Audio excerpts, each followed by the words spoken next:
सर्व पत्रकार बंधूंना माझा नमस्कार। खाजगी शाळा शिक्षक संघटना ही अशी एकमेव संघटना आहे जी महाराष्ट्र राज्यामध्ये सतत सक्रिय आहे आणि शालेय शिक्षण विभागामध्ये चाललेला जो भ्रष्टाचार आहे त्या भ्रष्टाचाराला मोडण्यासाठी आणि या भ्रष्टाचाराला या शालेय शिक्षण विभागातून मोडून काढण्यासाठी सतत पाठपुरावा करत असते। गेल्या 2 महिन्यामध्ये सरांतर्फे सतत शालेय शिक्षण आपल्या नागपूर प्राथमिक आणि माध्यमिक शिक्षणाधिकाऱ्यांना पत्र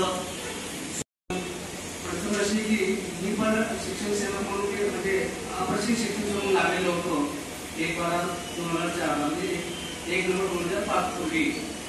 आज माझ्या नोकरीला 20 वर्ष पूर्ण झालेली आहे। आतापर्यंत माझे जीपीए पासून सुरू आहे, माझे भरणा सुरू आहे, सगळं सुरू आहे। 20 वर्षानंतर जिल्हा परिषद किंवा या वेतनपत्राला जाग आली या व्यक्तीला जीपीएस काढून याला एपीएस मध्ये घालण्यात यावं। मला पत्र मिळालं, मला आणि मोदीकर सरांना पत्र मिळालेलं आहे। हा माझा अन्याय आहे की आमच्या अप्रशिक्षित शिक्षण शिकवण्यावर हा अन्याय आहे। कारण त्या काळात शासनाला गरज होती, कारण त्यांचा रोस्टर कंप्लीट करत होता, त्यांचा बॅकलॉग कंप्लीट करत होता, त्यामुळे त्यांनी आम्हाला घेतलेलं होतं। त्यांनी जी आपली शैक्षणिक धोरण की आम्हाला 12वी 12th पास त्यानंतर आम्हाला दिलेलं होतं, त्यानुसार आम्ही आता प्रशिक्षण 3 वर्षात पूर्ण केलं आणि 2005 मध्ये लागल्यानंतर आम्हाला शिक्षक कामाला लागला, म्हणजे जुनी निवृत्ती जे आहे त्याचा कामाला लागला। परंतु आता 20 वर्षांची याला जाग आली किंवा हे आता शिक्षक यांनी आम्हाला अनेक जीआरचे त्यांनी हवाले दिले, पण कोणतेही जीआर मध्ये असा उल्लेख नाही की अप्रशिक्षित शिक्षण जेव्हा याचा उल्लेख कुठेच नाही सर। आणि आम्ही मागील सरांनी आम्हाला जीआर काढून दाखवला, त्याच्यामध्ये स्पष्ट सांगितलेलं आहे की 1 नोव्हेंबर 2005 पूर्वी जेही शिक्षक लागलेले आहेत त्यांना किंवा जुनी निवृत्ती वेगवेगळ्या आहेत त्या त्यांना म्हणजे अनिवार्य आहे। परंतु आम्ही याची विचारणा वेतन विभागात केली, विभाग यांच्या कार्यालयामध्ये आपल्या माध्यमिकची जे आमची युवा आहेत त्यांच्याकडे आम्ही त्याची विचारणा केली, त्यांनी दुर्गम लावला आम्हाला।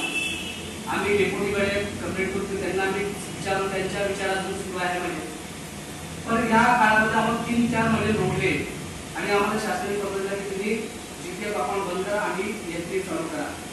आज 20 वर्षानंतर जागली आज आमच्या प्रत्येक शिक्षकाचे किंवा प्रत्येक कर्मचाऱ्याचा राहते की बा एवढ्या वर्षानंतर आपण एनपीएस मध्ये आलो तर त्यांची पूर्ण आयुष्य अंधारात जाईल ना आमचं।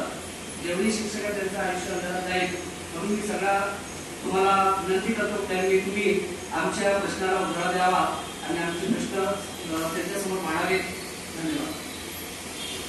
खाजगी शाळा शिक्षक संघटना सतत पाठपुरावा करत आहे आणि गेल्या 2 महिन्यापासून त्यासाठी पत्र व्यवहार सुद्धा सुरू आहे, तरी पण शासनाला म्हणा किंवा खालच्या अधिकाऱ्यापासून वरच्या अधिकाऱ्यापर्यंत जो पैशाचा पुरवठा होत नाही त्याकरिता या सर्वांचे प्रश्न निकाली निघत नाही।